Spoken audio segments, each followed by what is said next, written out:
Hello guys, कैसे हैं? आशा करता हूँ कि आप सभी स्वस्थ होंगे, तंदुरुस्त होंगे। मैं भी स्वस्थ हूँ। भगवान की कृपा से आप सभी का हर एक मनोकामना पूर्ण हो। तो बिना देर के क्लास को करते स्टार्ट। तो आज के क्लास में सीखेंगे व्याकरण, हिंदी व्याकरण। ये जो है कि हर एग्जाम के लिए जो कि इम्पोर्टेंट है, हर स्टूडेंट को जो है कि इसका ज्ञान होना चाहिए। तो वही चीज़ मैं लेकर के आया हूँ, वो भी डीप लेवल तक और आम सब कंफ्यूज को दूर करते हुए मैं जो कि बतलाऊंगा। क्लियर है? तो देखिए यहाँ सबसे पहले देखिए क्या कहता है, क्या है कि व्याकरण क्या है। सबसे पहले व्याकरण जान, क्योंकि व्याकरण पढ़े तो व्याकरण जान लीजिए किसे कहते हैं। तो हमने लिखा कि व्याकरण उस शास्त्र को कहते हैं जो शुद्ध शुद्ध लिखना, पढ़ना और बोलना जानता हो, उसे व्याकरण कहते हैं। क्लियर है? हाँ, तो मैंने कई स्टूडेंट को फॉलो किया तो पता चला कि ये जो लिखना जानता है, बहुत सुंदर सुंदर जो है कि लड़की लोग जो है ना बहुत सुंदर सुंदर लिख लेता है। ठीक है, तो बहुत सुंदर सुंदर लिख रहा है, लेकिन दुर्भाग्य की बात यह है को पढ़ नहीं पा रहा है। आप लोग भी एज्यूम किए होंगे, राइटिंग लड़की का बैठता है पूरा बहुत खूबसूरत, लेकिन पढ़ नहीं पा रहा है सही से, है ना। तो वो आधा अधूरा ज्ञान है उसके पास। ठीक है, आगे देखिए। इस व्याकरण को 4 भाग में बांट दिया गया। कितना भाग में? 4 खंड किया इसका। ठीक है, व्याकरण के 4 भाग होते हैं। हमने लिखा कहीं कहीं पे आपने पढ़ा होगा कि 3 ही भाग होते हैं। कितने भाग? 3 ही भाग होते हैं। वो किस आधार पे बोला 3 भाग, तो मेरे भाई वो भी बताएंगे आपको। ठीक है, तो बस मेरे साथ बने रहे। तो ठीक है, व्याकरण के 4 भाग कौन कौन? पहला वर्ण विचार, दूसरा शब्द विचार, तीसरा पद विचार, चौथा वाक्य विचार। आप जब पढ़े होंगे तो कहता होगा कि ये जो शब्द विचार है वही पद विचार है। शब्द को ही कहते हैं पद। लेकिन मेरे भाई आज आपको मैं बताऊंगा कि शब्द का यूज कब करते हैं और पद का यूज कब करते हैं, कब शब्द पद बन जाता है, कब पद शब्द बन जाता है, ये भी आपको जो कि सीखने के लिए मिलेगा, बताएंगे। इसलिए हमने यहाँ पे 4 प्रकार में इसको रखा है। क्लियर है? चलिए सबसे पहले जान लेते हैं अब क्या है मेरे भाई, ये जान लेते हैं व्याकरण क्या है। तो व्याकरण यानी सॉरी वर्ण विचार क्या है, पहले इसको जान लेते हैं। ठीक है, तो यहाँ देखिए इसको पढ़ते हैं, वर्ण विचार। तो वर्ण विचार किसे कहते हैं? जिसका टुकड़ा यानी खंड ना हो उसे वर्ण कहते हैं। यानी जिसका टुकड़ा ही ना कर सके वो वर्ण है। जैसे अ, आ, ई का, आधा का, आधा चा, आधा जा, ये सब क्या है? वर्ण विचार है। इसका टुकड़ा ही नहीं होगा मेरे भाई, इसलिए वर्ण विचार। ये पूरा लिख देंगे तो इस स्थिति में टुकड़ा होगा, आधा का प्लस, तो ये आपका वर्ण नहीं है, ये तो दूसरा चीज है। तो वो भी बताएंगे क्या चीज है। ठीक है, बस मेरे साथ बने रहिए ना। तो वर्ण उसे कहते हैं जिसका टुकड़ा नहीं हो, वो उसे क्या कहते हैं?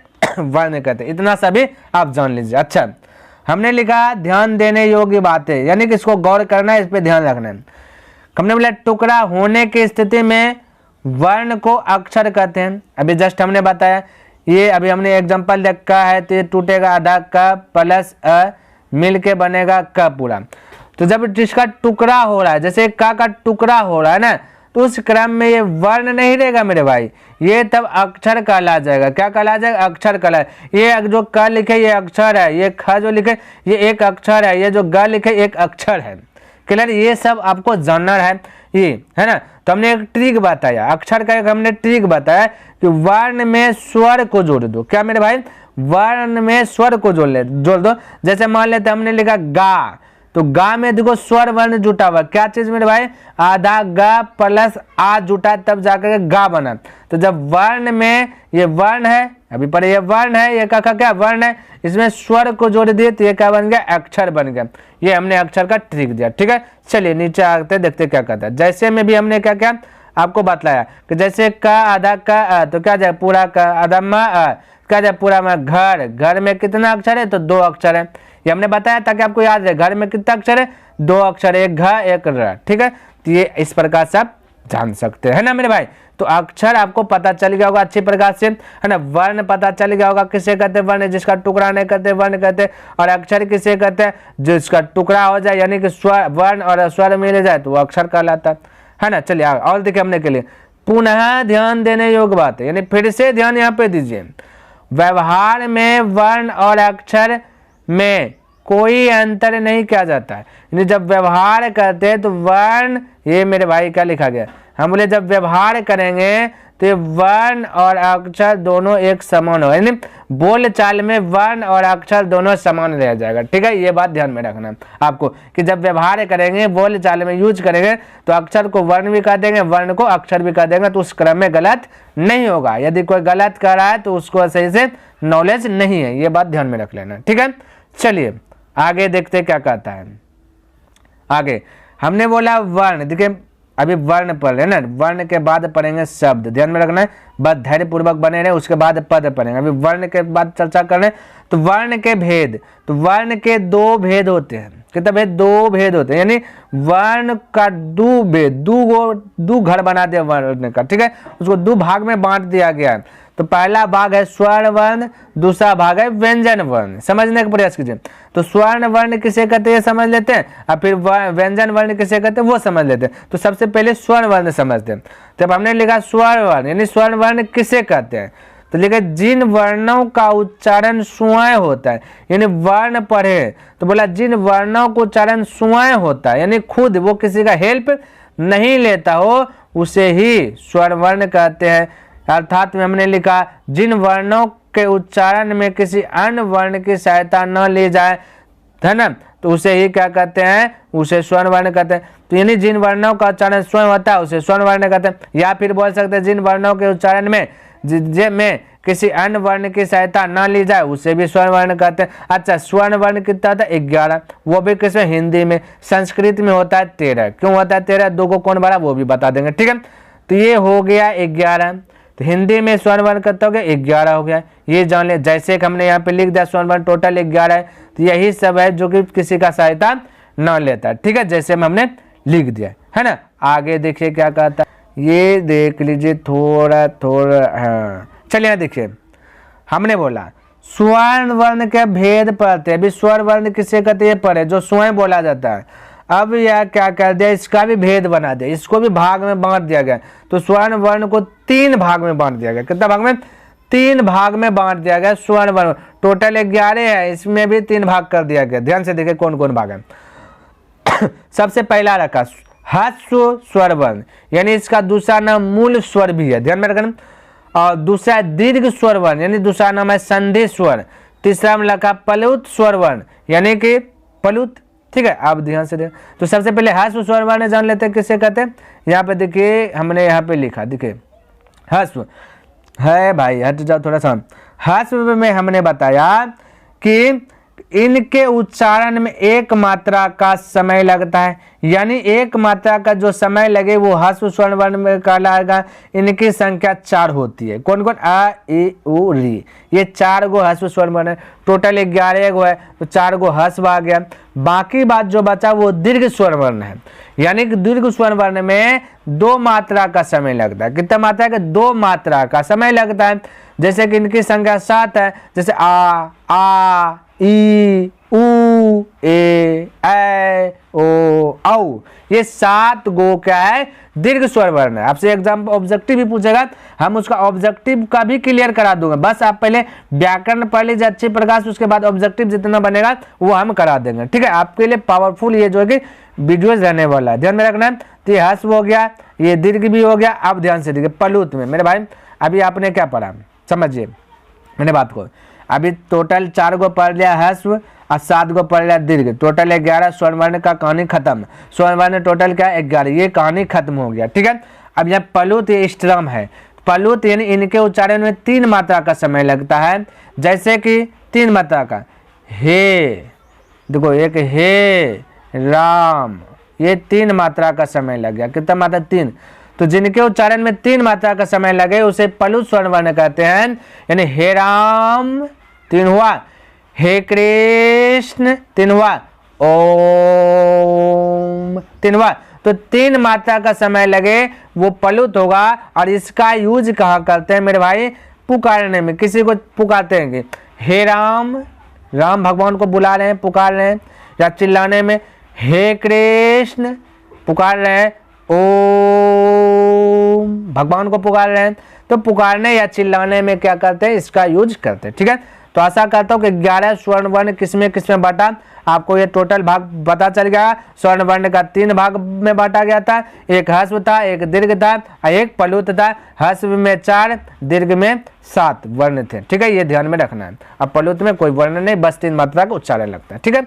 अब आगे देखिए मेरे भाई, कितना मजे वाली बात है। अभी देखिए क्लास और मजा आएगा ना, कि जो अभी उतना भी क्वेश्चन जितना जो आपको कंफ्यूज है सारा चीज का डाउट कर देंगे, कोई इसके बाद दूसरा वीडियो देखने की आवश्यकता ही नहीं पड़े। मेरे भाई आप विश्वास कीजिए, बिलीव कीजिए, सारा चीज कंफ्यूज दूर करेंगे, क्योंकि इसके साथ मैंने बहुत मेहनत किया, इसलिए बोल रहा हूँ ऐसा बात, ठीक है।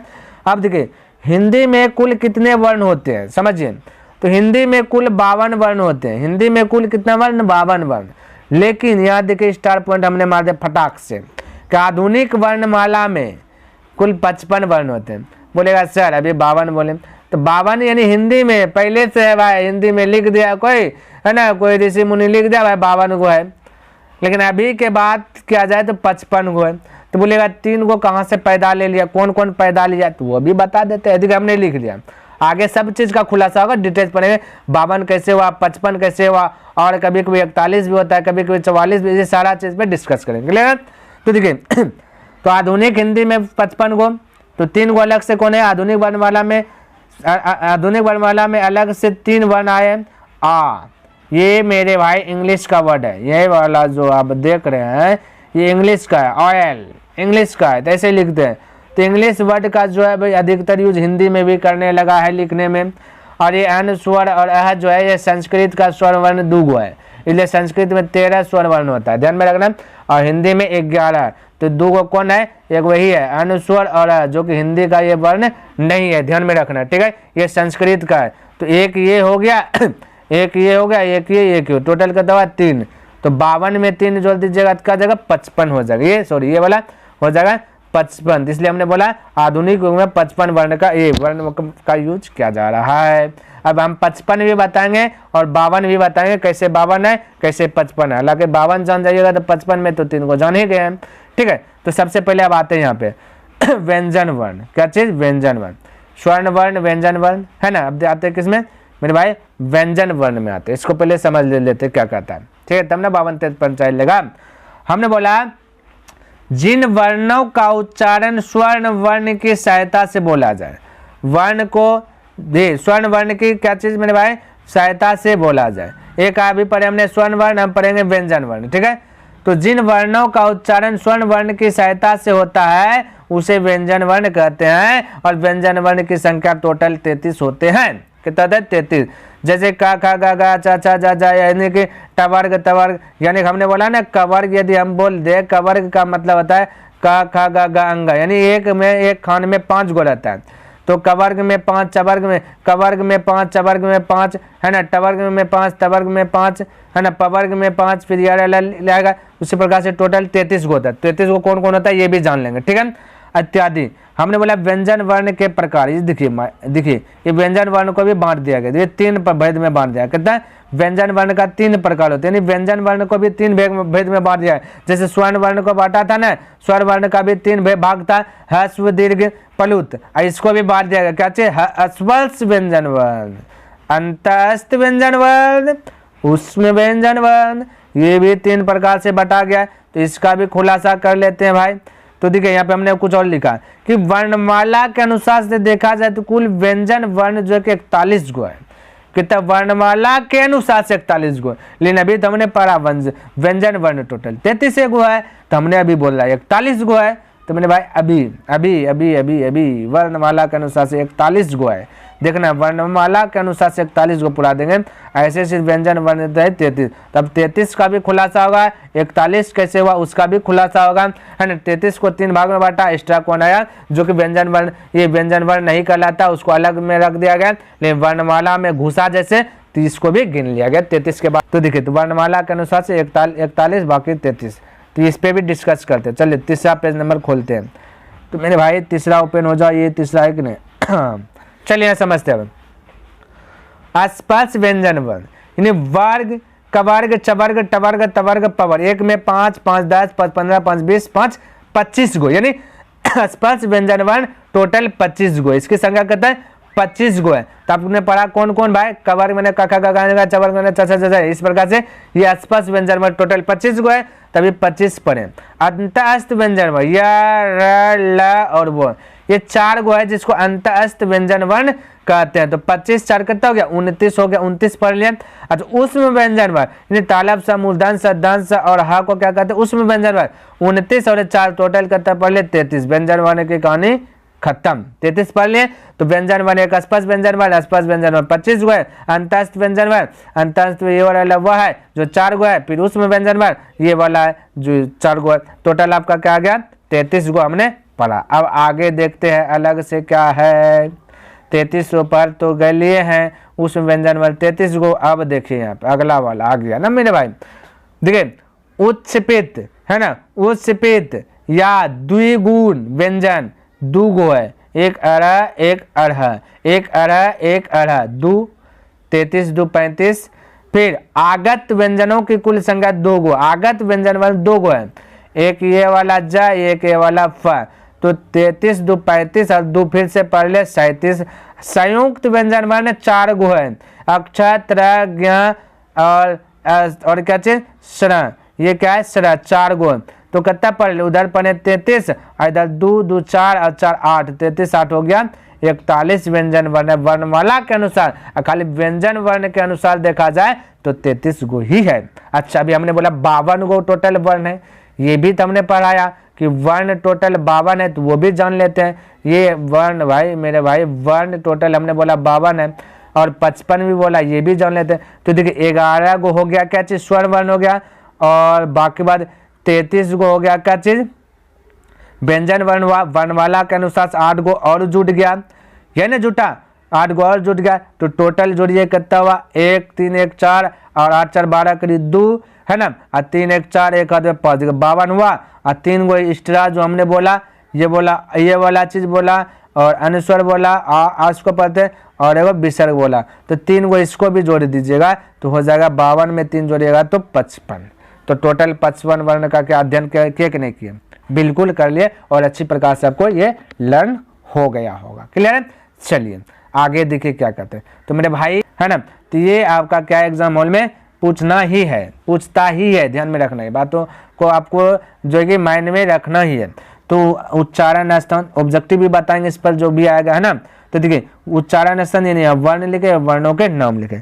तो कंठ से मेरे भाई क्या क्या चीज आवाज निकलता है, तो आ क ख ग घ अंग, ये कंठ से निकलता है। जब संस्कृत में पढ़ेंगे तो पढ़ते हैं अकुह विसर्जनम कंठ, अकुह विसर्जनम कंठ, ये सब चीज पढ़ेंगे। लेकिन अभी संस्कृत में हिंदी है तो हिंदी के तरह पढ़ेंगे, ठीक है।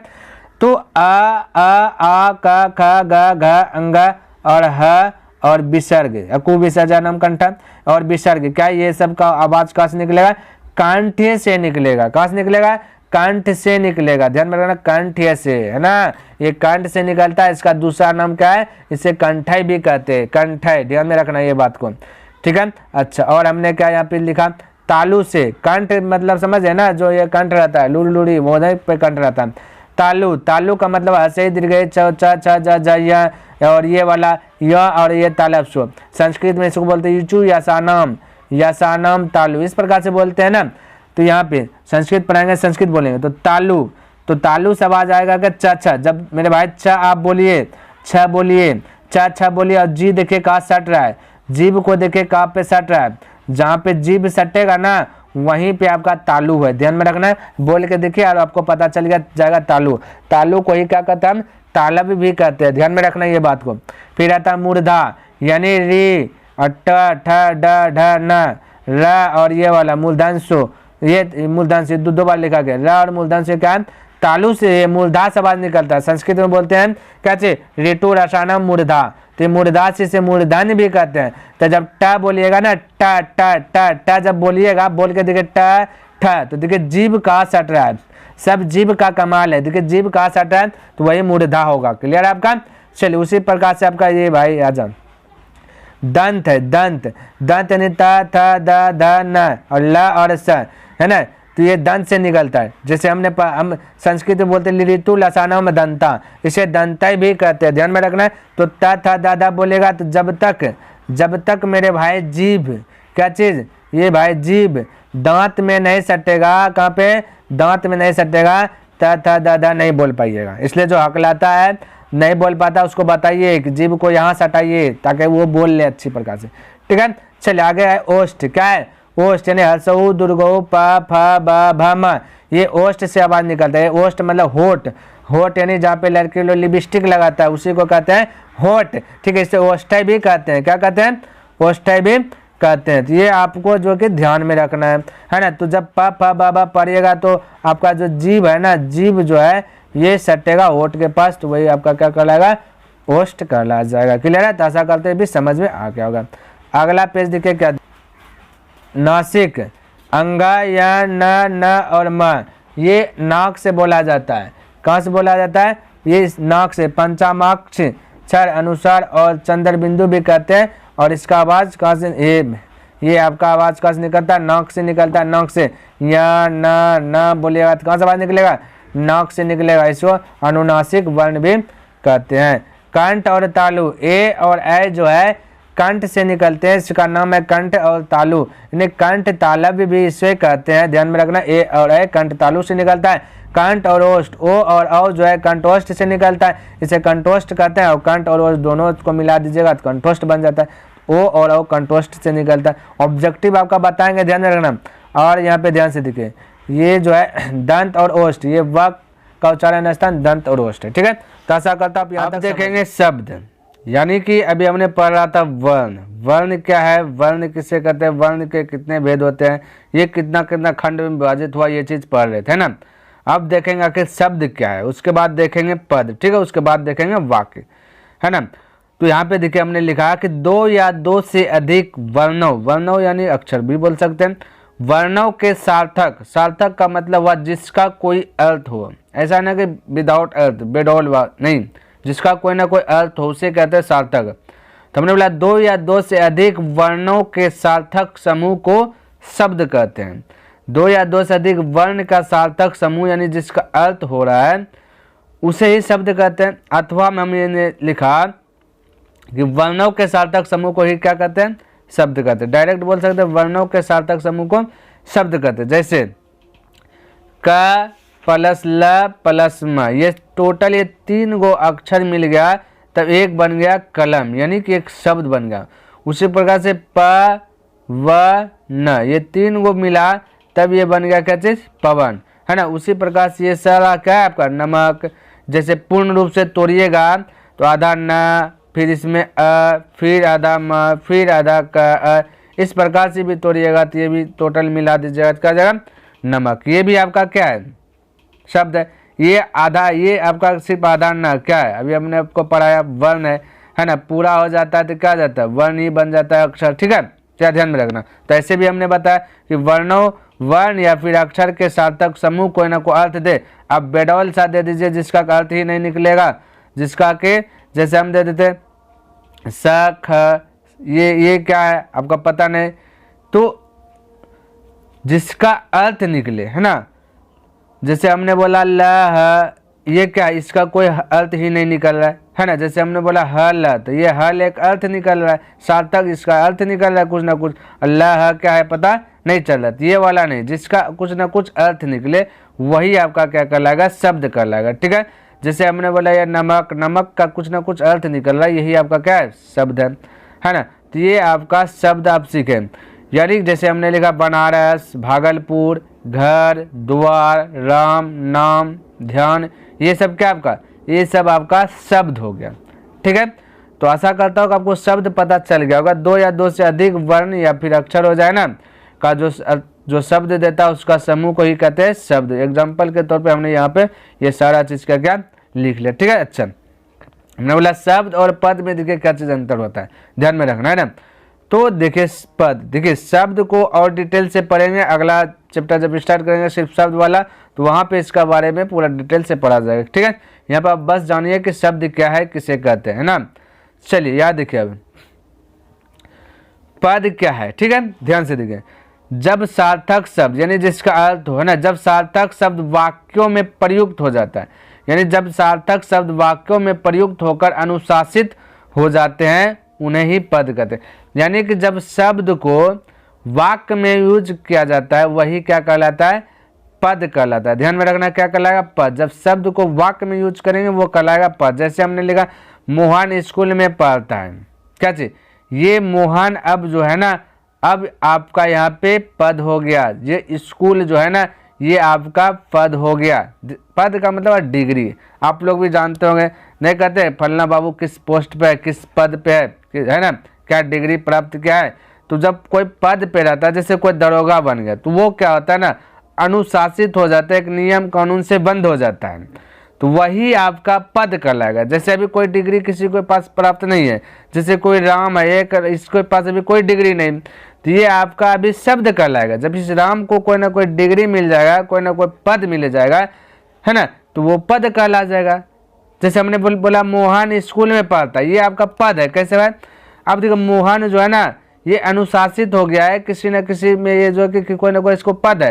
ये मोहन का क्या स्कूल में पढ़ना, यानी कि देखिए मोहन एक व्यक्तिवाचक संज्ञा, आप लोग को पता है, और पुल्लिंग भी है, और क्या है, एक वचन है, और क्या है, कर्ता कारक। देखिए ये सभी में जो है कि ये अनुशासित हो गया है, इसलिए अब इसको हम कहेंगे पद। अब ये शब्द नहीं रहा, ये क्या गया, पद हो गया, इसमें कोई ना कोई डिग्री प्राप्त हो गया। जैसे हमने बोला स्कूल, तो स्कूल आपका क्या है, देखिए जातिवाचक संज्ञा है, पुल्लिंग है ना, एक वचन है, अधिकरण कारक है। ये क्या है ना, किसी न किसी में अनुशासित हो गया, इसलिए इसको क्या कहते हैं, हम पद कहते हैं। ठीक है, उसी प्रकार से ये पढ़ता है, तो वर्तमान काल, ये पढ़ता क्या है, वर्तमान में अभी पढ़ रहा है, ये अनुशासित हो गया है ना। और ये क्या, सकर्मक है। सकर्मक का मतलब क्या होता है आपका, जो कि कर्ता को छोड़ के कर्म पर जो प्रभाव पड़ रहा है वो सकर्मक हो रहा है ना। तो यहाँ ध्यान में रखें, तो ये आपका पद होगा। तो ऐसा करता होगा वो शब्द और पद में पता चल गया होगा। शब्द यानी जो लिख रहा है, जैसे एक राम है, अभी इसको कोई डिग्री नहीं मिला, कोई पद नहीं मिला, तो ये भी शब्द है। यदि किसी में अनुशासित हो जाएगा, कोई डिग्री मिल गया, तो वो जो है क्या आ जाएगा, पद कहला जाएगा। ठीक है, तो आगे देखिए हमने क्या लिखा है, तो ये 5 नंबर पेज में देख लेते हैं ना। यहाँ देखिए यहाँ पे पद को क्या कर दिया गया है, 5 प्रकार के होते हैं। ये जो पद है ना, 5 पद का 5 खंड कर दिया। अब भाई कौन कौन, एक संज्ञा, एक सर्वनाम, एक विशेषण, एक क्रिया और एक अवयव। ये जो है कि 5 प्रकार से इसको जो खंडित कर दिया गया, जो कि नेक्स्ट क्लास में जो कि हम सीखेंगे पद के बारे में, और आगे शब्द के बारे में पूरा डिटेल से पढ़ेंगे, गहराई से। ठीक है, तो यहाँ पे बस इतना सा पढ़िए, पद के कितना 5 ये खंड, इस प्रकार से इसको विभाजित कर दिया गया। अच्छा, अभी आपने पढ़ा शब्द, है ना, पद भी पढ़ लिया, शब्द पद में अंतर भी पढ़ लिया, यानी जो शब्द किसे कहते हैं, पद किसे कहते हैं, इसका भी आपको खुलासा हो गया होगा। ठीक है, अच्छा यहाँ देखिए वाक्य को थोड़ा सा देखते हैं। वाक्य किसे कहते हैं, शब्दों के समूह को वाक्य कहते हैं।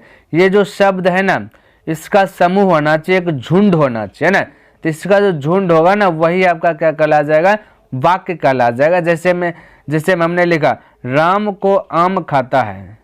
आम खाता है मतलब कि आम खाता है, कोई ना कोई खाता है उसको। ठीक है, अब वो वाला खाना खाने वाला नहीं भाई, राम को आम खाता है। तो यहाँ पे ये देखिए शब्द है, ये भी आपका क्या, आम क्या शब्द है, खाता है क्या शब्द है। ये क्या हो गया, ये शब्द का एक झुंड हो गया। क्या हो गया, झुंड हो गया, इसलिए इसको अब कहेंगे वाक्य। अब वाक्य में जिसको यूज करते वो आपका पद भी कहला जाता है। क्या कहला जाता है, पद भी कहला जाता है।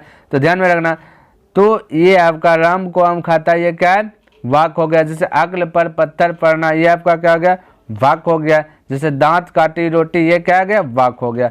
अच्छा, हमने लिखा वाक्य के 2 अंग होते हैं, एक उद्देश्य, कुछ ना कुछ उद्देश्य होगा, एक विधेय। ठीक है, तो बस अब व्याकरण जो पढ़ रहे थे, व्याकरण में हमने पढ़ा वर्ण को खंगाल दिया, और उच्चारण स्थान पढ़े। क्या पढ़े, उच्चारण स्थान पढ़े। इन सभी से जो कि आपका ऑब्जेक्टिव जो भी बनेगा, उसका ऑब्जेक्टिव मैं नेक्स्ट वीडियोज में करा दूंगा। क्लियर है, यदि आपको पसंद आया है तो लाइक कर दे, और हाँ यदि सब्सक्राइब नहीं किए तो सब्सक्राइब कर दे, क्योंकि ऐसे वीडियो आपको इस चैनल पर देखने के लिए मिलेगा। और हो सके तो अपने दोस्तों के साथ भी शेयर कर दे। तब तक के लिए धन्यवाद। जय हिंद, जय भारत।